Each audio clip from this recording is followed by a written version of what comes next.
नमस्कार प्यारे बच्चों, कैसे हैं आप सभी? आशा करता हूं कि आप सभी बहुत अच्छे होंगे और हमारी इस हिंदी की सीरीज को देख करके और ज्यादा प्रसन्न हो रहे होंगे, क्योंकि मैं डॉक्टर पंकज साहिल सेंट पीटर्स लॉ एकेडमी के माध्यम से डेली आपकी सेवा में हाजिर होता हूं और कुछ नया लेकर के आता हूं। कक्षा 10वीं के विद्यार्थियों को मद्देनजर रखते हुए हम कुछ नया लेकर के प्रतिदिन आ रहे हैं। स्पर्श पाठ्य पुस्तक के पाठों को, चाहे वो गद्य के पाठ हैं या वो पद्य के पाठ हैं, हम उनका निचोड़ लेकर के आते हैं ताकि आप विद्यालय में अगर ना भी पढ़ पाए, हिंदी विषय पर फोकस ना भी कर पाए, क्योंकि सारा फोकस आपका किस पे होता है? मैथमेटिक्स पर, साइंस पर। हिंदी तो पढ़ने का टाइम ही नहीं होता और लास्ट मोमेंट पर जब आप पढ़ें तो आप किस तरीके से नंबर ला सकते हैं, ऐसा चैलेंज इन वीडियो के अंदर किया गया है। आप देखेंगे तो मैं आपको 110% श्योरिटी दे सकता हूं कि आपके मार्क्स लाने से आपको कोई नहीं रोक सकता। आपकी परसेंटेज कतई डाउन नहीं हो सकती हिंदी की वजह से। तो आप आइए, आज देखते हैं आज की वीडियो के अंदर क्या है। आज की वीडियो में हम लेके आए हैं सीताराम सेकसरिया जी को। सीताराम सेकसरिया जी एक महान क्रांतिकारी थे, जिनको हमारा एक ग्रैंड सैल्यूट है। फिर हम शुरू करते हैं। 1892 में राजस्थान के नवलगढ़ में जन्मे सीताराम सेकसरिया का अधिकांश जीवन कलकत्ता यानी कोलकाता में बीता। व्यापार व्यवसाय से जुड़े सेकसरिया अनेक साहित्यिक, सांस्कृतिक और नारी शिक्षण संस्थाओं के प्रेरक, संस्थापक, संचालक रहे। महात्मा गांधी के आह्वान पर स्वतंत्रता आंदोलन में बढ़ चढ़कर हिस्सेदारी की। गुरुदेव रविंद्रनाथ ठाकुर महात्मा गांधी, नेताजी सुभाष चंद्र बोस के करीबी रहे। सत्याग्रह आंदोलन के दौरान जेल यात्रा भी की। कुछ साल तक आजाद हिंद फौज के मंत्री भी रहे। भारत सरकार ने उन्हें 1962 में पद्मश्री सम्मान से सम्मानित किया। सीताराम सेकसरिया को विद्यालयी शिक्षा पाने का अवसर नहीं मिला। स्वाध्याय से ही पढ़ना लिखना सीखा। भाई, पहले के लोग अपने आप ही पढ़ना लिखना सीख जाते थे, विद्यालय होते ही नहीं थे या जाते ही नहीं थे लोग। स्मृतिकरण, मन की बात, बीता युग, नई याद और दो भागों में एक कार्यकर्ता की डायरी उनकी उल्लेखनीय कृतियां। तो यहां पर जो पार्ट है, डायरी का एक पन्ना, उन्हीं के द्वारा लिखी गई डायरी का एक पेज है, जिस पर कोलकाता के विषय में विशेष रूप से बात की गई है, जिसको अब कोलकाता, पहले कलकत्ता कहते थे। ईस्ट इंडिया कंपनी की स्थापना कहां हुई थी? कलकत्ता में। कब आई थी? 1600 ईस्वी में। तो अंग्रेज किस लिए आए थे? यहां पर व्यापार करने के जरिए से आए थे और उन्होंने देखा कि भारतीय तो मूर्ख हैं और उन्होंने भारतीयों की मूर्खता पर यहीं पर ही शासन कर लिया। लगभग 200 सालों तक हम पर राज किया और हम पे राज करने के बाद भी उनका मन जो था वो भरा नहीं। आखिर में हमने इस तरीके की ज्वाला जो थी हमारे हृदय में भड़कने लगी कि हमने आजादी को पाने के लिए बिगुल जो था वो 1857 में ही बजा दिया था। उसके बाद हम हारते रहे, बढ़ते रहे और नए नए सबक लेकर के 1947 में हमने भारत को स्वतंत्र कराया। तो आइए, ये तो आजादी से पहले का किस्सा है। जो आजादी हमें मिली है, उस आजादी का क्या हम दोहन नहीं कर रहे? उस आजादी का हम गलत फायदा नहीं उठा रहे? आज हम पाश्चात्य संस्कृति के इतने अनुगामी बन गए हैं, वेस्टर्न कल्चर को हमने अपने ऊपर इतना हावी कर लिया है कि आने वाले समय में इस बात की गारंटी है कि यदि हम गुलाम बन गए तो हमें कोई बचाने वाला नहीं आएगा। कोई महात्मा गांधी नहीं होंगे, कोई सुभाष चंद्र बोस नहीं होंगे, कोई सीताराम सेकसरिया नहीं होंगे। तो आइए, पढ़ते हैं और देखते हैं इस पाठ में क्या है। अंग्रेजों से देश को मुक्ति दिलाने के लिए महात्मा गांधी ने सत्याग्रह आंदोलन छेड़ा था। इस आंदोलन ने जनता में आजादी की अलख जगाई। देश भर में ऐसे लाखों लोग सामने आए जो इस महासंग्राम में अपना सर्वस्व न्यौछावर करने को तत्पर थे। 26 जनवरी 1930 को गुलाम भारत में पहली बार स्वतंत्रता दिवस मनाया गया था। यह सिलसिला आगे भी जारी रहा। आजादी के 2.5 साल बाद 1950 में यही दिन हमारे गणतंत्र के लागू होने का भी दिन बना। गणतंत्र दिवस क्यों मनाया जाता है? आपको पता ही है कि उस दिन हमारा संविधान लागू हुआ था। अब देखिए, प्रस्तुत पाठ के लेखक सीताराम सेकसरिया आजादी की कामना करने वाले उन्हीं अनंत लोगों में से एक थे। वह दिन प्रतिदिन जो भी देखते, सुनते और महसूस करते थे, उसे अपनी निजी डायरी में दर्ज कर लेते थे। यह क्रम कई वर्षों तक चला। इस पाठ में उनकी डायरी का 26 जनवरी 1931 का लेखा जोखा है। नेताजी सुभाष चंद्र बोस और स्वयं लेखक सहित कलकत्ता, कोलकाता के लोगों ने देश का दूसरा स्वतंत्रता दिवस किस जोश खरोश से मनाया। अंग्रेज प्रशासकों ने इसे उनका अपराध मानते हुए उन पर और विशेषकर महिला कार्यकर्ताओं पर कैसे कैसे जुल्म ढाए। यही सब इस पाठ में वर्णित है। यह पाठ हमारे क्रांतिकारियों की कुर्बानियों की याद तो दिलाता ही है, साथ ही यह भी उजागर करता है कि एक संगठित समाज कृत संकल्प हो तो ऐसा कुछ भी नहीं है जो वह ना कर सके। डायरी का एक पन्ना 26 जनवरी 1931 को लिखा गया एक पेज है, जो सीताराम सेकसरिया जी ने लिखा था। 26 जनवरी 1930 की अगर मैं बात करूं तो पूरे भारत में स्वतंत्रता दिवस का बिगुल जो था वो बजा दिया गया था। अंग्रेजों के अगेंस्ट एक लहर सी दौड़ गई थी। अब कलकत्ता पर यह एलिगेशन लगा दिया गया, कोलकाता पर, कि कलकत्ता में स्वतंत्रता से संबंधित कोई काम नहीं किया जा रहा। स्वतंत्रता की लड़ाई से संबंधित कोई काम नहीं हो रहा, क्योंकि वहाँ तो ईस्ट इंडिया कंपनी थी, तो वहाँ के ज़्यादातर जो लोग थे वो अंग्रेज़ों के साथ ही मिले हुए थे। तो ऐसा मान लिया गया कि कोलकाता में कोई काम नहीं हुआ। लेकिन जब उसकी पुनरावृत्ति हुई, 26 जनवरी 1930 की एनिवर्सरी आई, 26 जनवरी 1931 के दिन, तो कोलकाता ने भी ये प्रूव करके दिखा दिया कि मैं भी लड़ाई में आपके साथ हूँ। तो आइए पढ़ते हैं। आज का दिन तो अमर दिन है। आज के ही दिन सारे हिंदुस्तान में स्वतंत्रता दिवस मनाया गया था और इस वर्ष भी उसकी पुनरावृत्ति थी, जिसके लिए काफी तैयारियां पहले से ही की गई थी। गत वर्ष अपना हिस्सा बहुत साधारण था। इस वर्ष जितना अपने दे सकते थे, दिया था। केवल प्रचार में 2000 रुपया खर्च किया गया था। तो पिछले वर्ष, गत मतलब पिछला, पिछले साल हमारा योगदान नाम मात्र था। हम पे ये नाम लगा दिया गया कोलकाता पर कि हमारे यहाँ से आजादी के की लड़ाई के लिए कोई काम नहीं किया जा रहा। इस वर्ष तो हमने जी जान लगा दी। जब उसकी वर्षगांठ आई, एनिवर्सरी आई, नेक्स्ट ईयर 31 में 1931 था, 1931 में, तो प्रचार प्रसार पर भी 2 लाख रुपए खर्च कर दिए गए। और सॉरी, 2000 रुपए, उस समय 2000 भी 2 लाख के बराबर होते थे। 2000 रुपए खर्च कर दिए गए। सारे काम का भार अपने समझते थे कि अपने ऊपर है। सीताराम शेखसरिया कहते हैं कि हम समझते थे कि हमारे ऊपर ही है। कोलकाता वाले ये समझते थे कि हमारे ऊपर है। और इसी तरह जो कार्यकर्ता थे, उनके घर घर जाकर समझाया गया था। अब जो कार्यकर्ता थे, जो वर्कर थे, उनके घर घर जाकर के बताया गया था। बड़े बाजार वहां पे एक जगह है कि प्राय मकानों पर राष्ट्रीय झंडा फहरा रहा था। बड़े बाजार में भी हर मकान के ऊपर हमारा राष्ट्रीय झंडा फहरा रहा था और कई मकान तो ऐसे सजाए गए थे कि ऐसा मालूम होता था मानव स्वतंत्रता मिल गई हो। कलकत्ते के प्रत्येक भाग में ही झंडे लगाए गए थे। जिस रास्ते से मनुष्य जाते थे, उसी रास्ते में उत्साह और नवीनता मालूम होती थी। लोगों का कहना था कि ऐसी सजावट पहले कभी नहीं हुई। पुलिस भी अपनी पूरी ताकत से शहर में गश्त देकर प्रदर्शन कर रही थी। गश्त देना यानी राउंड लगा लगा करके, ठीक है, प्रदर्शन कर रही थी। मोटर लारियों में गोरखे तथा सार्जेंट सिपाही लाए गए थे। प्रत्येक मोड़ पर तैनात थे। कितनी लॉरियां यानी गाड़ियां शहर में घुमाई जा रही थी। घुड़सवारों का प्रबंध था। कहीं भी ट्रैफिक पुलिस नहीं थी। सारी पुलिस को इस काम में लगाया गया था। बड़े बड़े पार्कों तथा मैदानों को पुलिस ने सवेरे से ही घेर लिया था। मोनूमेंट के नीचे, मोनूमेंट वहां पर कलकत्ता में एक जगह है जिसके नीचे सभा होनी थी शाम को। उस जगह को तो भोर में 6 बजे से ही पुलिस ने अपने कब्जे में ले लिया था। सुबह 6 बजे से ही अपने कब्जे में कर लिया था, बड़ी संख्या में जाकर। तब भी कई जगह तो भोर में झंडा फहराया गया। कोशिश की गई, जो हमारे भारतीय थे, उन्होंने झंडा फहरा दिया भारत में, मतलब कलकत्ता में कई जगह पर जहां पे पुलिस को कम देखा गया। श्रद्धानंद पार्क में बंगाल प्रांतीय विद्यार्थी संघ के मंत्री अविनाश बाबू ने झंडा गाड़ा तो पुलिस ने उनको गिरफ्तार कर लिया। अब श्रद्धानंद पार्क में बंगाल प्रांतीय विद्यार्थी संघ के अविनाश बाबू ने झंडा गाड़ा तो पुलिस ने उनको अरेस्ट कर लिया और लोगों को मारा या हटा दिया। तारा सुंदरी पार्क में बड़ा बाजार कांग्रेस कमेटी के युद्ध मंत्री हरीश चंद्र जी झंडा फहराने के लिए गए, पर वे भीतर न जा सके। वहां जाकर काफी मारपीट हुई और 2-4 आदमियों के सिर फट गए। गुजराती सेविका संघ की ओर से जुलूस निकाला गया, जिसमें बहुत सी लड़कियां थी, उनको गिरफ्तार कर लिया गया। 11 बजे मारवाड़ी बालिका विद्यालय की लड़कियों ने अपने विद्यालय में झंडोत्सव मनाया।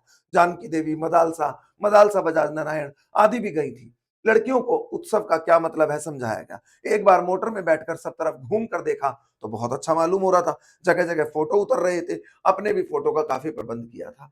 2-3 बजे कई आदमियों को पकड़ लिया गया, जिसमें मुख्य पूर्णोदास और पुरुषोत्तम राय थे। सुभाष बाबू के जुलूस का भार पूर्णोदास पर था। ये प्रश्न बहुत इंपॉर्टेंट है, पर यह प्रबंध कर चुका था। इस अब उसने पहले से ही सारा मैनेज कर दिया था। स्त्री समाज अपनी तैयारी में लगा था। जगह जगह से स्त्रियां अपना जुलूस निकालने की तथा ठीक स्थान पर पहुंचने की कोशिश कर रही थी। मोन्यूमेंट के पास जैसा प्रबंध भोर में था, वैसा करीब 1 बजे के करीब नहीं रहा। इससे लोगों को आशा होने लगी कि शायद पुलिस अपना रंग ना दिखाए, लेकिन पुलिस कहां मानने वाली थी, ठीक है।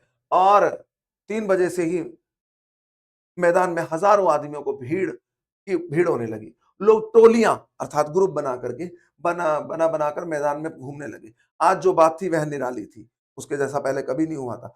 जब से कानून भंग का काम शुरू हुआ है, तब से आज तक इतनी बड़ी सभा ऐसे मैदान में नहीं की गई थी। और यह सभा तो कहना चाहिए कि ओपन लड़ाई थी।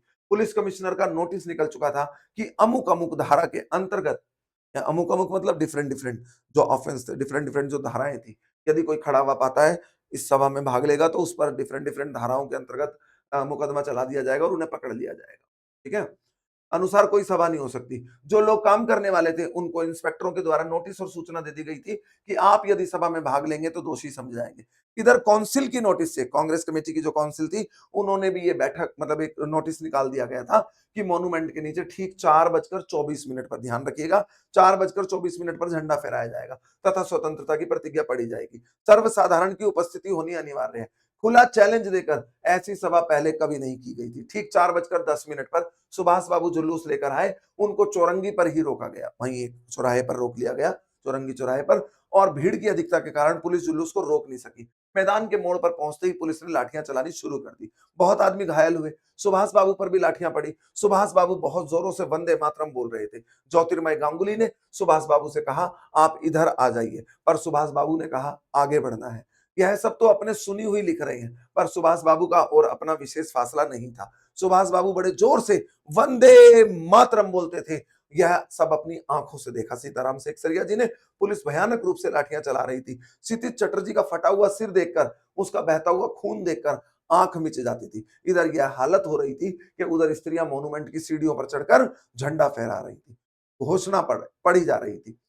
स्त्रियां बहुत बड़ी संख्या में पहुंच गई थी। प्राय सबके पास, यानी अक्सर सबके पास झंडा था। जो वॉलेंटियर गए थे, वे अपने स्थान से, वॉलेंटियर मतलब स्वयं सेवक, अपनी मर्जी से काम करने वाले, अपने स्थान से लाठियां पड़ने पर भी हटते नहीं थे। सुभाष बाबू को पकड़ लिया गया, गाड़ी में बैठाकर लाल बाजार लॉकअप में भेज दिया गया। सुभाष बाबू मीन्स सुभाष चंद्र बोस। कुछ ही देर बाद स्त्रियां जुलूस बनाकर वहां से चली। साथ में बहुत बड़ी भीड़ इकट्ठी हो गई। बीच में पुलिस कुछ ठंडी पड़ गई थी। फिर उसने फिर डंडे चलाने शुरू कर दिए। अब की बार भीड़ ज्यादा होने के कारण आदमी बहुत घायल हुए। धर्मतल्ले एक जगह है, धर्मतल्ले के मोड़ पर आकर जुलूस टूट गया क्योंकि पुलिस ने लाठी चलाना शुरू कर दिया। करीब 50-60 स्त्रियां वहीं मोड़ पर बैठ गई। पुलिस ने उनको पकड़कर लाल बाजार लॉकअप में जेल भेज दिया। स्त्रियों का एक भाग आगे बढ़ा, जिसका नेतृत्व स्वयं विमल प्रतिभा कर रही थी। उनको बहु बाजार के मोड़ पर रोका गया और वे वहीं मोड़ पर बैठ गई। आसपास बहुत बड़ी भीड़ इकट्ठी हो गई थी, जिस पर पुलिस बीच-बीच में लाठी चलाती थी। इस प्रकार करीब पौन घंटे के बाद यानी 45 मिनट्स के बाद पुलिस की लॉरी आई और उनको लाल बाजार ले जाया गया। और भी कई आदमियों को पकड़ा गया। बृजलाल गोयनका, जो कई दिन से अपने साथ काम कर रहा था और दमदम जेल में भी था, अपने साथ था, पकड़ा गया।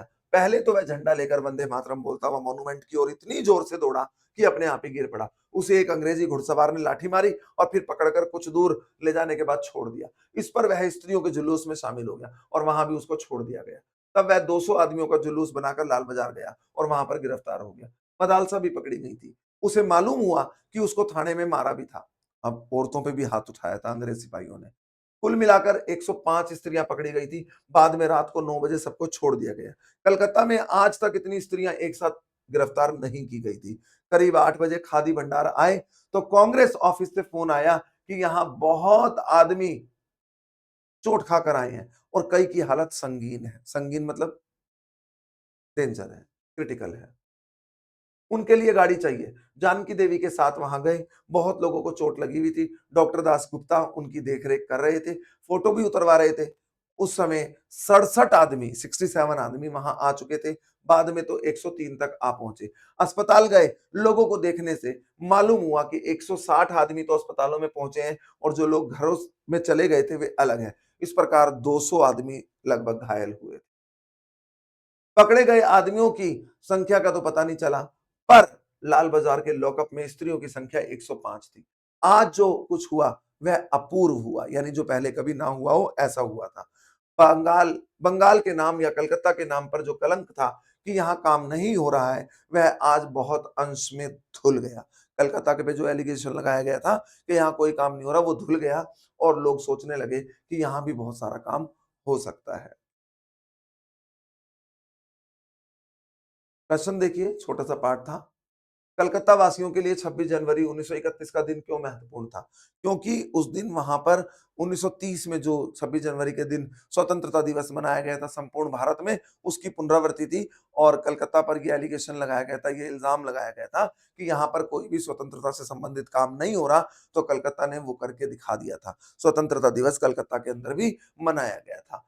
तो ये बहुत महत्वपूर्ण दिन था। सुभाष बाबू के जुलूस का भार किस पर था? मैंने आपको बताया था पूर्णदास पर था। विद्यार्थी संघ के मंत्री अविनाश बाबू के झंडा गाड़ने पर क्या प्रतिक्रिया हुई? उन्हें अंग्रेजी पुलिस ने गिरफ्तार कर लिया। लोग अपने-अपने मकानों व सार्वजनिक स्थलों पर झंडा फहराकर, राष्ट्रीय झंडा फहराकर किस बात का संकेत देना चाहते थे? वे इस बात का संकेत देना चाहते थे कि अब हम आजादी के लिए तैयार हैं। लड़ लो, मारो, पीटो, चाहे कैसे भी करो, लेकिन हम आजाद होकर के ही रहेंगे। अब हमें गुलामी अंग्रेजों की नहीं चाहिए। पुलिस ने बड़े-बड़े पार्कों तथा मैदानों को क्यों घेर लिया? ताकि लोग इकट्ठा ना हो सके, कोई जुलूस ना निकाला जा सके, कोई सभा ना हो सके। 26 जनवरी 1931 के दिन को अमर बनाने के लिए क्या-क्या तैयारियां की गई? 26 जनवरी 1931 के दिन को अमर बनाने के लिए 2000 रुपए प्रचार पर खर्च किए गए। पूरे शहर को दुल्हन के समान सजाया गया। घरों पर, बड़े बाजार में जितने भी घर थे, सब पर राष्ट्रीय ध्वज फहराया गया, झंडा गाड़ा गया था, फहराया गया था और सारे शहर को सजा दिया गया था। लोगों में एक जुनून था, एक जोश था कि हमें इस सभा में शामिल होना है। आज जो बात थी वह निराली थी। किस बात से पता चल रहा है? आज का दिन अपने आप में निराला था। भाई, अब से पहले जब से कानून भंग का काम शुरू हुआ, तब से कभी भी ऐसी सभा नहीं हुई थी। पुलिस को खुला चैलेंज दे करके ऐसी सभा की गई थी जिसमें लगभग 105 स्त्रियों ने भी भाग लिया था। इतनी बड़ी संख्या में महिलाओं ने कभी भी भाग नहीं लिया था। तो बड़ी निराली बात थी। पुलिस कमिश्नर के नोटिस और काउंसिल के नोटिस में क्या अंतर था? Very important question. Police commissioner के नोटिस में यह कहा गया था कि कोई भी सभा इस तरीके की अगर होती है जहां लोग इकट्ठे होंगे तो वह गैर कानूनी मानी जाएगी और अमुक अमुक धारा के अंतर्गत ऐसे लोगों पर कार्रवाई कर दी जाएगी, यानी गिरफ्तार कर लिया जाएगा। काउंसिल के नोटिस में लिखा था कि ठीक 4:24 पर मॉन्यूमेंट के नीचे स्वतंत्रता की प्रतिज्ञा पड़ी जाएगी और झंडोत्सव का कार्यक्रम होगा, झंडा फहराया जाएगा, सभी का पहुंचना अनिवार्य है। धर्मतल्ले के मोड़ पर आकर जुलूस क्यों टूट गया?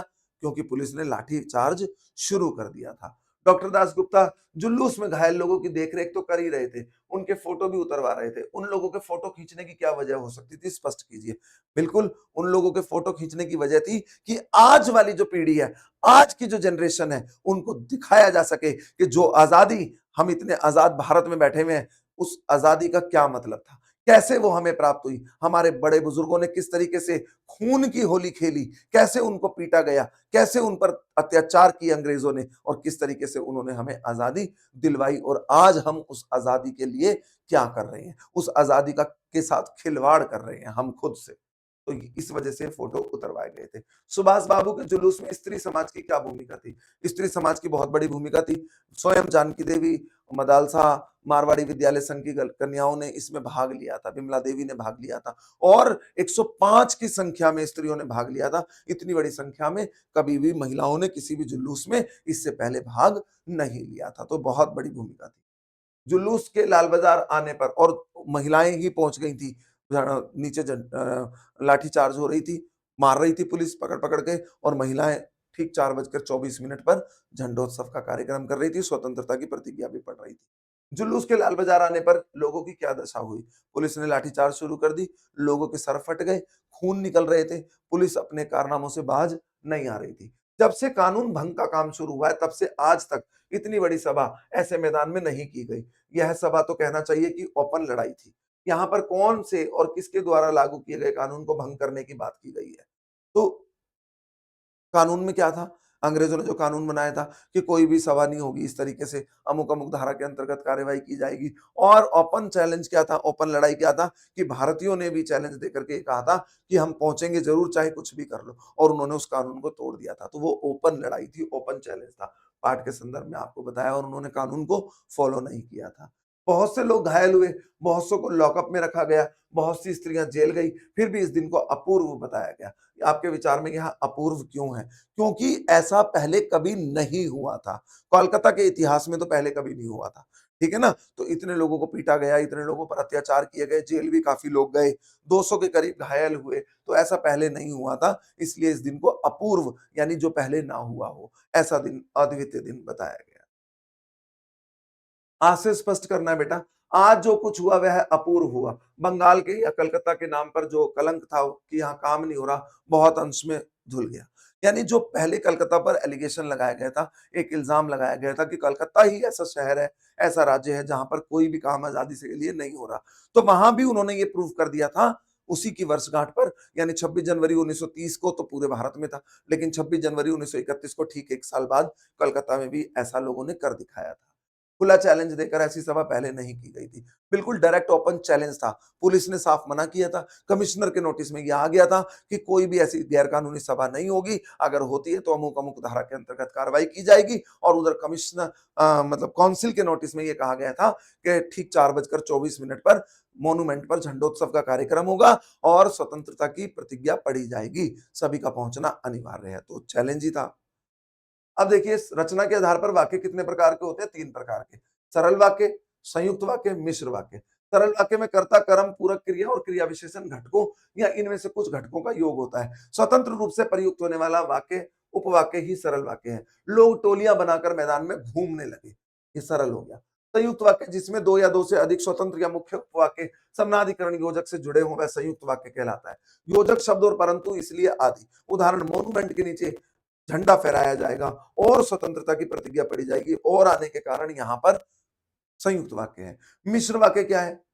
सरल मतलब सिंपल सेंटेंस, संयुक्त मतलब कंबाइंड सेंटेंस और मिश्र मतलब कॉम्प्लेक्स सेंटेंसेस। वह वाक्य जिसमें एक प्रधान उपवाक्य हो, एक मेन वाक्य हो और दूसरा उस पर डिपेंड हो, वहां मिश्र वाक्य होता है। जब अविनाश बाबू ने झंडा गाड़ा तब उनको पुलिस ने पकड़ लिया। तो यहां पर जब तब आने के कारण मिश्र वाक्य है। अब इनको चेंज करना है। 200 आदमियों का जुलूस लाल बाजार गया और वहां पर गिरफ्तार हो गया। सरल वाक्यों में 200 आदमियों का जुलूस लाल बाजार जाकर गिरफ्तार हो गया। मैदान में हजारों आदमियों की भीड़ होने लगी और लोग टोलियां बना बनाकर मैदान में घूमने लगे। मैदान में हजारों आदमियों की भीड़ टोलियां बना बना करके घूम रही थी। सुभाष बाबू को पकड़ लिया गया और गाड़ी में बिठाकर लाल बाजार लॉकअप में भेज दिया गया। सुभाष बाबू को पकड़कर लाल बाजार लॉकअप में भेज दिया गया। बड़े भाई साहब पाठ से 2-3 छांटने हैं, ये आप देख सकते हैं। अपने टीचर की हेल्प से कीजिएगा। पाठ से आपने पढ़ा होगा बड़े भाई साहब और फिर छांटिएगा उसमें। निम्नलिखित वाक्यों की संरचनाओं पर यानी इनके जो बनाने पर ध्यान दीजिए और समझिए कि जाना, रहना और चुकना क्रियाओं का प्रयोग किस प्रकार किया गया है। कई मकान सजाए गए थे। कलकत्ते के प्रत्येक भाग में झंडे लगाए गए थे। बड़े बाजार के प्राय मकानों पर राष्ट्रीय झंडा फहरा रहा था।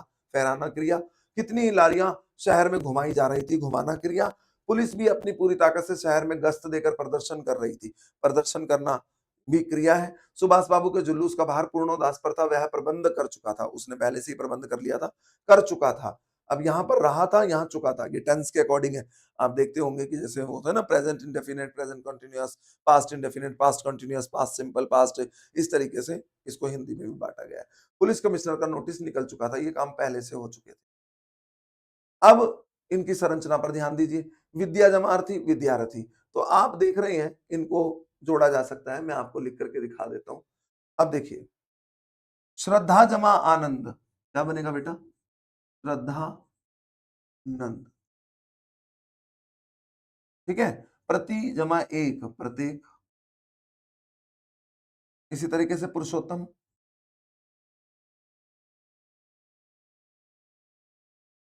अगला है झंडा जमा उत्सव, झंडोत्सव। फिर पुनरावर्ती, पुनरावर्ती।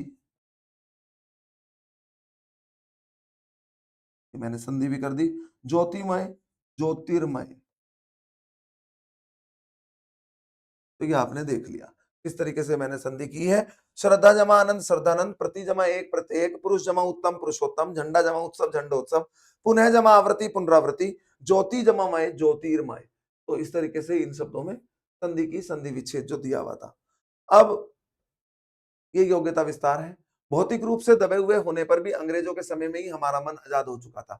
अतः दिसंबर सन 1929 में लाहौर में एक कांग्रेस का बड़ा अधिवेशन हुआ। इसके सभापति जवाहरलाल नेहरू जी थे। इस अधिवेशन में यह प्रस्ताव पास किया गया कि अब हम पूर्ण स्वराज्य से कुछ भी कम स्वीकार नहीं करेंगे। 26 जनवरी 1930 को देशवासियों ने पूर्ण स्वतंत्रता के लिए हर प्रकार के बलिदान की प्रतिज्ञा की। उसके बाद आजादी प्राप्त होने तक प्रतिवर्ष 26 जनवरी को स्वाधीनता दिवस के रूप में मनाया जाता रहा। आजादी मिलने के बाद 26 जनवरी गणतंत्र दिवस के रूप में मनाया जाने लगा क्योंकि उस पर हमारा जो संविधान था वो लागू हुआ था। अब डायरी किसे कहते हैं? डायरी एक गद्य विधा है। मैंने आपको पहले ही बताया कि गद्य और पद्य 2 प्रकार की विधाएं हिंदी में होती हैं, तो डायरी भी गद्य के अंतर्गत आती है। इसमें दैनिक जीवन में होने वाली घटनाओं, अनुभवों को वर्णित किया जाता है। आप भी अपनी दैनिक जीवन से संबंधित घटनाओं को डायरी में लिखने का अभ्यास करें। बहुत सारे लोग लिखते होंगे। जमनालाल बजाज महात्मा गांधी के 5वें पुत्र के रूप में जाने जाते हैं। क्यों? अध्यापक से जानकारी प्राप्त करें। पूछिएगा। अपने टीचर से। 2.5 लाख का जानकी देवी पुरस्कार जमुनालाल बजाज फाउंडेशन द्वारा पूरे भारत में सराहनीय करने वाली महिलाओं को दिया जाता है। जो सराहनीय कार्य करती हैं फीमेल्स, उनको दिया जाता है ये पुरस्कार, जानकी देवी पुरस्कार। यहाँ कुछ ऐसी महिलाओं के नाम दिए जा रहे हैं। श्रीमती अनुताई लिमय 1993 महाराष्ट्र, सरस्वती गोरा 1996 आंध्र प्रदेश, मीना अग्रवाल 1998 असम से, सिस्टर मैथिली 1999 केरल से, कुंतला कुमारी आचार्य 2001 में उड़ीसा से। इनमें से किसी एक के बारे में विस्तृत जानकारी प्राप्त कर सकते हैं आप इंटरनेट के माध्यम से। अब परियोजना कार्य, सीबीएसई बड़ी अवेयर है, तो प्रोजेक्ट वर्क भी देती है। स्वतंत्रता आंदोलन में निम्नलिखित महिलाओं ने जो योगदान दिया, उसके बारे में संक्षिप्त जानकारी आप इंटरनेट से प्राप्त कर सकते हैं। सरोजिनी नायडू को कोकिला भी कहा जाता है भारत की, अरुणा आसफ अली, कस्तूरबा गांधी। इस पाठ के माध्यम से स्वतंत्रता संग्राम में कलकत्ता यानी कोलकाता के योगदान का चित्र स्पष्ट होता है। आजादी के आंदोलन में आपके क्षेत्र का भी किसी न किसी प्रकार का योगदान रहा होगा। ठीक है। पुस्तकालय अपने परिचितों या फिर किसी दूसरे स्रोत से इस संबंध में जानकारी हासिल करके लिखिए। केवल प्रचार में 2000 रुपए खर्च किए गए थे। तत्कालीन समय को मद्देनजर रखते हुए अनुमान लगाइए कि प्रचार प्रसार के लिए किन माध्यमों का उपयोग किया गया होगा। आज के समय में तो बड़ी सारी चीजें, टेक्नोलॉजी इतनी एडवांस है कि इजीली हम प्रचार प्रसार कर सकते हैं, लेकिन पहले कैसे होता था वो आपने देखना है। अब शब्दार्थ और टिप्पणियां, पुनरावृत्ति, रिवीजन, फिर से आना, एनिवर्सरी, अपने आप, अपने, अपना, हम, हमारे, मेरा, लेखक के लेखन शैली का उदाहरण, वो अपने अपने करके लिखते थे। गश्त मतलब पुलिस कर्मचारी का पहरा देने के लिए घूमना। आपके यहाँ भी रात को पुलिस राउंड पे रहती है, तो उसको गश्त बोलते हैं। सार्जेंट सेना में एक पद होता है। मोन्यूमेंट स्मारक होता है, जो बड़े सारे मोन्यूमेंट है, जैसे हम कह सकते हैं हुमायूं का मकबरा है या लाल किला है, ये सब मोन्यूमेंट्स है। कौंसिल परिषद, चौरंगी कलकत्ता, कोलकाता शहर में एक स्थान का नाम। वॉलेंटियर स्वयं सेवक, संगीन गंभीर, मदालसा जानकी देवी एवं जमुनालाल बजाज की पुत्री का नाम। कलकत्ता कोलकाता, अंग्रेजों ने भारत में पहली राजधानी कलकत्ता में स्थापित की थी, बाद में नई दिल्ली राजधानी उन्होंने बनाई थी। क्योंकि ईस्ट इंडिया कंपनी की स्थापना कहाँ की गई थी? कलकत्ता में। तो इस प्रकार मैंने बेटा ये आपको पाठ पढ़ाया, और मेरा पूरा विश्वास है कि आपको ये पाठ बहुत जल्दी समझ आ जाएगा अगर आप ये वीडियो देखेंगे तो। अगर कुछ ना समझ में आया हो तो आप कमेंट बॉक्स में लिख सकते हैं, ताकि हम उस पर देखें कि हमारे बच्चों को क्या समझ में नहीं आया, और समय निकलते के साथ ही जैसे ही मेरे पास समय होगा, मैं आपकी बात का, आपके प्रश्न का हल आपको ज़रूर दे दूँगा। तो आशा करता हूँ कि आपको समझ आ गया होगा। आशा क्या, मुझे विश्वास है कि मेरे बच्चों को समझ में आ गया होगा। कल फिर मैं कक्षा 10वीं की इस सीरीज़ में हिंदी की कुछ नया लेकर के हाज़िर होऊँगा। अगले पाठ के साथ आपसे फिर मिलेंगे। तब तक के लिए आज्ञा दीजिए, और इन वीडियोज़ को शेयर कीजिए और खुद भी देखिए, अपने फ्रेंड्स को भी दिखाइए, ताकि आपकी तैयारी हिंदी में भी बहुत ऊँचे स्तर की हो सके। मैथ्स वगैरह की तो आप ट्यूशन पढ़ लेते हैं, लेकिन हिंदी की ट्यूशन नहीं होती, इसलिए आपके लिए ही इन वीडियो का निर्माण किया जा रहा है। तो इन वीडियोज़ को देखिए और अपने फ्रेंड्स के साथ शेयर कीजिए। कोशिश कीजिए कि ज़्यादा से ज़्यादा आप ये शेयर कर पाएँ, ताकि आपके साथ-साथ दूसरों का भी भला हो। तो मैं डॉक्टर पंकज साहिल आपसे आज विदा लेता हूँ। कल की वीडियो में फिर कुछ नया लेकर के किसी अन्य पाठ के साथ हाज़िर होऊँगा। तब तक के लिए आप आज्ञा दीजिए। जय हिंदी, जय हिंदुस्तान, हिंदी सीखो विद पंकज सर। बाय।